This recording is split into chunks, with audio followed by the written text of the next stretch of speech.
Welcome টেরোটেক্স নিরঞ্জন YouTube channel. এই ভিডিওর আলোচ্য বিষয় account of entry passes issued to the polling agent. আপনাকে এন্ট্রি পাস যতগুলি দেওয়া হবে সেটা কাউন্ট করবেন এবং যতগুলি এন্ট্রি পাস আপনি ইস্যু করেছেন সেটা কাউন্ট করবেন, করে অ্যাকাউন্ট অফ এন্ট্রি পাসটা আপনাকে লিখতে হবে। তো এটা হচ্ছে একটা স্যাম্পল দেখাচ্ছি আপনাদের, এন্ট্রি পাসের স্যাম্পল। এরকমভাবে একটা পেজে অনেকগুলি এন্ট্রি পাস থাকে। এখানে দেখুন 8টা এন্ট্রি পাস রয়েছে একটা পেজের মধ্যে, 1 2 3 4 5 6 7 8।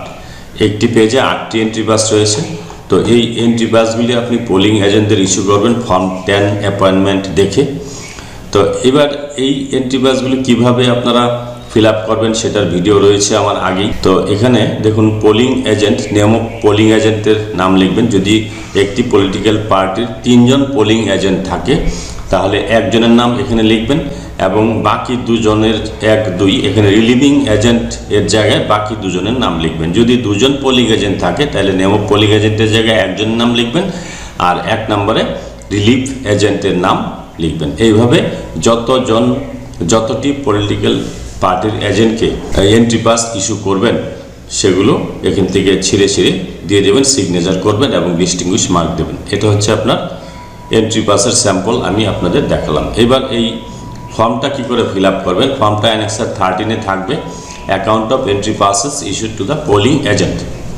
এখানে number and name of assembly constituency লিখবেন, তারপর number and name of polling station লিখবেন, total number of contesting candidate যতজন থাকবে সেটা লিখবেন, আমি 7 লিখেছি। Number of entry passes received with poll material, আমি ধরে নিলাম আপনি এন্ট্রি পাস পেয়েছেন 15টি, বা যদি 16টি পেয়ে থাকেন, 2টো পেজ যদি থাকে তাহলে 16টি হবে। এবার details of entry pass issued to the polling agent, polling এজেন্টকে কটি দিয়েছেন, ধরে নিলাম আপনি 4টি দিয়েছেন, তাহলে আপনার কাছে অবশিষ্ট কটি থাকবে। এখানে দেখুন 6 নম্বর পয়েন্টে আনইউজড এন্ট্রি পাস 15 - 4 অর্থাৎ 11টি আনইউজড রয়েছে। তারপর এরকম একটা চার্ট থাকবে, নেম অফ ক্যান্ডিডেট, এখানে অর্থাৎ ভোটে যারা দাঁড়িয়েছে তাদের নামগুলো লিখতে হবে, এন্ট্রি পাস ইস্যু করেছেন কিনা এখানে ইয়েস করে দিলেন। তারপর signature of the polling agent, এখানে পোলিং এজেন্টের সাইন নিয়ে নেবেন। তো এখানে অর্পণ দাস ক্যান্ডিডেট, তার পোলিং এজেন্ট মিলি উরাও, বিনোদ উরাও ক্যান্ডিডেট, তার পোলিং এজেন্ট হচ্ছে অমর পাল, তার সিগনেচার নেবেন এবং এখানে ইয়েস করে দেবেন। দীপক বসুমাতা, তার পোলিং এজেন্ট ধরে নিলাম কবিতা দাস, তার সিগনেচার নিয়ে নেবেন।